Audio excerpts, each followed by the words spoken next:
بسم اللہ الرحمن الرحیم۔ السلام علیکم۔ آج 5 رمضان المبارک ہے اور ہم لوگ اپنا 5واں جو لیسن ہے وہ سٹارٹ کرنے لگے ہیں۔ تفہیمات سیریز چل رہی ہے اور ہم لوگ بات کر چکے ہیں فطرت پر، عقلی مسلمات پر، سورسز پر، اور پہلا سورس جو دین کا ہے قرآن مجید اس پر۔ اب آج ہم بات کریں گے کہ دین کا دوسرا ماخذ جو ہے وہ کیا ہے۔ تو دین کا جو دوسرا ماخذ ہے یا دوسرا سورس ہے، جب بھی ہمیں دین سے متعلق کسی معاملے پر غور کرنا ہوگا یا کوئی سوال ہمارے ذہن میں آئے گا، تو سب سے پہلے تو ہم قرآن مجید کو دیکھیں گے کہ اس میں اس کے بارے میں کیا احکامات نازل کیے گئے ہیں، اور دوسرے نمبر پر ہم سنت رسول جو ہے اس کی طرف جائیں گے۔ یہاں پہ میں نے یہاں پہ لکھا ہے کہ دوسرا ماخذ جو ہے وہ سنت رسول ہے، لیکن اس سے پہلے ہم سنت جو لفظ ہے اس کا مفہوم دیکھ لیتے ہیں کہ وہ کیا ہے۔ لفظ سنت جو ہے اس کا مفہوم جو ہوتا ہے، کسی بھی لفظ کا مفہوم جو ہوتا ہے نا وہ دو طرح کا ہوتا ہے۔ ایک اس کا لغوی معنی ہوتا ہے اور ایک اس کا اصطلاحی معنی ہوتا ہے۔ لغوی معنی یہ ہوتا ہے کہ جیسے کسی لفظ کا ڈکشنری کے اندر یا لغت کے اندر جو میننگ ہوتا ہے نا وہ اس کا لغوی معنی کہلاتا ہے۔ اب یہی الفاظ جو اپنے لغوی معنی میں استعمال ہو رہے ہوتے ہیں، انہی میں سے بعض اوقات یہی الفاظ کسی خاص اصطلاح کی شکل اختیار کر جاتے ہیں، یعنی جب ان کو بولا جاتا ہے تو ان سے مراد کوئی خاص عمل ہوتا ہے یا کوئی خاص شخصیت ہو سکتی ہے۔ اس کی مثال اگر ہم آج کل کے اپنے سینیریو میں دیکھیں گے تو جیسے لفظ نیوٹرل ہے، جب ہم اس کو ڈکشنری میں جا کر دیکھیں گے تو نیوٹرل کا مطلب اور نکلے گا، لیکن کیونکہ اس کو عمران خان صاحب نے اس طرح سے استعمال کیا ہے کہ اس سے مراد لی جا رہی ہے، جب بھی لفظ نیوٹرل بولا جاتا ہے تو اس سے مراد لی جاتی ہے ہماری آرمی، ٹھیک ہے۔ تو اس طرح سے یہ اب ایک اصطلاح بن گئی ہے، جب بھی کوئی لفظ کوئی بول رہا ہوتا ہے کہ یہ نیوٹرل ہے تو ذہن اس طرف چلا جاتا ہے۔ اسی طرح کچھ الفاظ اپنے لغوی معنی میں استعمال ہوتے رہتے ہیں اور کچھ الفاظ وہی الفاظ جو ہیں ان کی کچھ اصطلاحیں بن جاتی ہیں۔ تو جو سنت کا لفظ ہے اس کا ایک لغوی معنی بھی ہے اور ایک اصطلاحی معنی بھی ہے۔ ہم پہلے اس کا لغوی معنی دیکھ لیتے ہیں اور اس کے بعد اس کا اصطلاحی معنی دیکھتے ہیں۔ سنت کا لفظی معنی جو بنتا ہے یا لغوی معنی جسے ہم عام طور پہ کہتے ہیں، اس کا مطلب یہ ہے کہ ایسا راستہ جو کہ گھسا پٹا ہوا ہو، یعنی اس پر بہت سارے لوگ چلے ہوئے ہوں۔ یا سنت کا عام معنی جو لکھا جاتا ہے ہماری سلیبس کی بکس میں وہ لکھا جاتا ہے طریقہ، ٹھیک ہے۔ تو سنت جو ہے عربی کا ایک لفظ ہے اور وہ لوگ اس کو عام لغوی معنی میں بھی استعمال کرتے تھے، لیکن ہم جب دین کے حوالے سے بات کرتے ہیں تو ہم بات کرتے ہیں سنت رسول کی۔ ہم جب بھی بات کرتے ہیں کہ یہ سنت ہے تو اس سے مراد یہی ہوتی ہے کہ یہ ہمارے رسول صلی اللہ علیہ وآلہ وسلم کی سنت کی بات ہو رہی ہے۔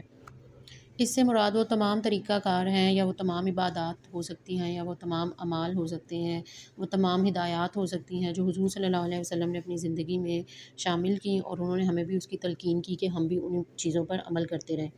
تو یہ سنت رسول کی ایک بہت سادہ ڈیفینیشن ہے جو میں نے آپ لوگوں کے ساتھ شیئر کی ہے۔ اب ہم لوگ سنت رسول کی بات کر رہے ہیں تو سنت ابراہیمی کو بھی تھوڑا سا دیکھ لیتے ہیں۔ سنت ابراہیمی کیا تھی، اور کیونکہ سنت ابراہیمی کو ہی آگے سے ایکسٹینڈ کر کے سنت رسول کی شکل جو ہے وہ دی گئی ہے۔ جیسا کہ اتنا تو آپ سب جانتے ہی ہیں کہ حضور صلی اللہ علیہ وسلم جو ہے حضرت اسماعیل علیہ السلام کی اولاد میں سے ہیں، اور حضرت اسماعیل علیہ السلام جو ہیں ان کو حضرت ابراہیم علیہ السلام جو ہے وہ خانہ کعبہ کے پاس چھوڑ کر چلے گئے تھے۔ تو وہاں پر جتنے بھی لوگ تھے وہ یہی کہتے تھے کہ ہم لوگ جو ہے حضرت اسماعیل علیہ السلام کی اولاد ہیں اور ہم لوگ سنت ابراہیمی کے ہی پیروکار ہیں۔ جیسا کہ ہم آج بھی دیکھتے ہیں کہ اگر ہم لوگ کچھ نیا شروع کرتے ہیں، کوئی کام شروع کرتے ہیں، تو کیا ہوتا ہے کہ کچھ عرصے تک تو وہ کام بہت پیورٹی کے ساتھ ہوتا رہتا ہے، لیکن جیسے جیسے وقت گزرتا ہے تو اس میں بہت سی نئی چیزیں ایڈ ہوتی جاتی ہیں اور کچھ سالوں حتیٰ کہ کچھ صدیوں کے بعد وہ بالکل ہی کوئی نئی شکل اختیار کر لیتی ہے۔ یہی صورتحال سنت ابراہیمی کی مکہ میں رہنے والے لوگوں نے۔ شروع میں تو حضرت اسماعیل علیہ السلام جو ہے اپنی اولاد کو اسی بات کی تبلیغ کرتے رہے کہ توحید کی تبلیغ کرتے رہے، اور یہ بتاتے رہے کہ خانہ کعبہ جو ہے یہ اللہ تعالیٰ کا گھر ہے، اور ہم توحید کے پیروکار ہیں، ہم ایک ہی اللہ تعالیٰ کو مانتے ہیں، اور جو احکامات اور جو تعلیمات اور جو اخلاقیات حضرت ابراہیم علیہ السلام نے حضرت اسماعیل علیہ السلام کو سکھائی تھیں، بتائی تھیں، یا جن کی انہوں نے ان کو نصیحت کی تھی، وصیت کی تھی، انہی کو وہ اپنی اولاد کو بتاتے رہے۔ لیکن وقت گزرنے کے ساتھ ساتھ وہی ہوا جو کہ ہمیشہ ہوتا آیا ہے وہ یہ کہ حضرت اسماعیل علیہ السلام کی اولاد اور پھر ان کی اولاد اور پھر ان کی اولاد جو ہے جب وہاں پہ رہنا شروع ہوئے تو پھر انہوں نے آہستہ آہستہ کیا کیے کہ کچھ بت بنانا شروع کر دیے، اور خانہ کعبہ میں ایک بت، دو بت، اور اس طرح سے حتیٰ کہ خانہ کعبہ کو بتوں سے بھر دیا۔ لیکن اس کے باوجود وہ لوگ یہ جانتے تھے کہ ہم جو ہیں حضرت ابراہیم علیہ السلام کی اولاد میں سے ہیں، اور وہ لوگ یہی کہتے تھے کہ ہم سنت ابراہیمی پر ہی قائم ہیں۔ حالانکہ وہ لوگ مشرک تھے اور وہ لوگ جو ہے جہالت کے دور میں تھے، ان کی اخلاقیات بہت گری ہوئی تھیں، لیکن اس کے باوجود وہ اپنے آپ کو اسی کا پیروکار کہتے تھے۔ وہ لوگ بہت سے ایسے کام کرتے تھے جو کہ بعد میں اسلام میں بعد میں بھی رائج رہے ہیں، جیسے کہ وہ لوگ قربانی کرتے تھے، وہ لوگ جو ہیں وہ حج کرتے تھے، حتیٰ کہ انہی کے کچھ لوگ جو تھے جو خود کو حنفی کہتے تھے، وہ کیا کرتے تھے کہ وہ اعتکاف بھی کرتے تھے، اس کے علاوہ وہ روزے بھی رکھتے تھے، اور وہ حتیٰ کہ نماز بھی پڑھتے تھے، لیکن ان کو نماز کی صحیح صورت جو ہے وہ معلوم نہیں تھی، جس طرح ان کو سمجھ آتی تھی اس طرح سے وہ کرتے تھے۔ تو بتانے کا مطلب یہ ہے کہ اتنی زیادہ آمیزش کے باوجود وہ لوگ یہی کہتے تھے کہ ہم ایک اللہ کو مانتے ہیں، اور یہ جو جتنے بھی بت ہم نے رکھے ہیں نا، یہ ہمارے ایک طرح سے ہیلپرز ہیں، یہ ہمیں فیورز لے کر دیتے ہیں، جبکہ مانتے ہم اللہ تعالیٰ کو ہی ہیں۔ اس کے علاوہ انہوں نے جو سنت ابراہیمی جو تھیں ان میں انہوں نے بہت زیادہ جو ہے وہ ایڈیشنز کر لیے تھے، بہت زیادہ توہمات کا، جیسے کہ انہوں نے اور اپنے حساب سے اپنے آپ کو خود کو فیور دینے کے لیے انہوں نے اس میں بہت ساری چیزیں نکال دی تھی، کچھ جیسے مناسک حج میں سے کچھ چیزیں انہوں نے اپنے اوپر حرام کر لی تھی، اور وہ یہ کہتے تھے کہ کیونکہ ہم لوگ تو یہاں کے رہنے والے ہیں اور ابراہیم علیہ السلام کی اولاد میں سے ہیں، تو ہمیں تو ایک طرح سے فضیلت حاصل ہے، لہٰذا کچھ مناسک حج ہم لوگ ادا نہیں کریں گے، صرف دوسرے لوگ جو باہر سے آتے ہیں، باہر کے ممالک سے یا باہر کے ایریا سے آتے ہیں حج کرنے کے لیے، وہی ادا کریں گے۔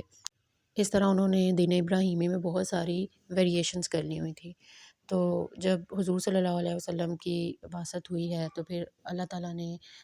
جہاں جہاں پہ دین ابراہیمی میں جہاں جہاں پہ ان لوگوں نے ویریشنز کی ہوئی تھی، یا ایک طرح سے بدعات جو ہیں وہ کی ہوئی تھی، پیدا کی ہوئی تھی، یا پورا اسٹرکچر ہی تبدیل کر دیا ہوا تھا، تو اس کو اللہ تعالیٰ نے جو ہے وہ کنڈیم کیا، اور فرمایا کہ یہ کوئی دین ابراہیمی ہے، یہ کوئی سنت ابراہیمی نہیں ہے، ابراہیم ایسے نہیں تھے، وہ ایسا نہیں کرتے تھے۔ جگہ جگہ پہ قرآن نے ان کی ان ساری جو بدعات ہیں ان کی تردید کی ہے، اور کہا ہے کہ نہیں، یہ ابراہیم کا جو ہے وہ اسوہ نہیں تھا، لہٰذا تم لوگ جو ہے اب اپنی اصلاح کر لو۔ تو اسی لیے یہ کہا جاتا ہے کہ حضور جو ہے وہ ملت ابراہیم سے ہیں اور دین ابراہیمی پر ہیں، اور آپ جو دین لے کر آئے وہ کوئی نیا دین نہیں تھا، بلکہ وہ حضرت ابراہیم کا ہی لایا ہوا دین تھا۔ ہاں البتہ اس میں جو تبدیلیاں کر لی تھیں ان لوگوں نے، ان کو اللہ تعالیٰ نے جو ہے وہ ٹارگٹ کیا تھا، اور کہا تھا کہ نہیں، یہ جو ساری انہوں نے خود سے من گھڑت چیزیں بیچ میں ایڈ کی ہیں، یہ سب جو ہے وہ ختم کر دیجیے، خاص کر توحید کا معاملہ، اور پھر باقی تمام معاملات کو بھی، شریعت کو بھی، قوانین، احکامات، اخلاقیات، تعلیمات، سب کو اللہ تعالیٰ نے پھر جو ایک نئے سرے سے ٹھیک کیا۔ تو یہ ہے سنت ابراہیمی کی وہ بالکل مختصر سی اور چھوٹی سی تاریخ، جس سے ہمیں یہ پتہ چلتا ہے کہ سنت ابراہیمی اور سنت رسول کا آپس میں کیا تعلق ہے۔ اگر بالکل سادہ الفاظ میں کہا جائے تو ہم یوں کہہ سکتے ہیں کہ سنت ابراہیمی میں جو لوگوں نے خرافات ایڈ کر دی تھی ان سب کو اللہ تعالیٰ نے جو ہے وہ حضور کی بعثت کے بعد ختم کر دیا، اور حضور کی سنت کو جو ہے وہ جاری کر دیا، جس کو ہم سنت رسول کے نام سے جانتے ہیں۔ تو یہ وہ دین کا دوسرا ماخذ ہے جو کہ ہم تک پہنچا ہے، اور جس میں ہمارا دین محفوظ ہے، اور اگر ہم چاہیں تو ہمیں جب بھی کوئی معاملہ درپیش ہو تو ہم دوسرا سورس جو کہ سنت ہے اس میں جا کر دیکھ سکتے ہیں کہ ہمارے رسول کا کیا اسوہ حسنہ تھا، آپ اس معاملے کو کس طرح دیکھتے تھے، آپ نے کس معاملے میں کیا احکامات دیے اور کیا فیصلہ کیا۔ تو یہ ہے ہمارے دین کا دوسرا سورس جس پہ آج ہم نے بات کرنی تھی۔ اس کے ساتھ ہی ہمارا آج کا لیکچر ختم ہوتا ہے، ہم ملتے ہیں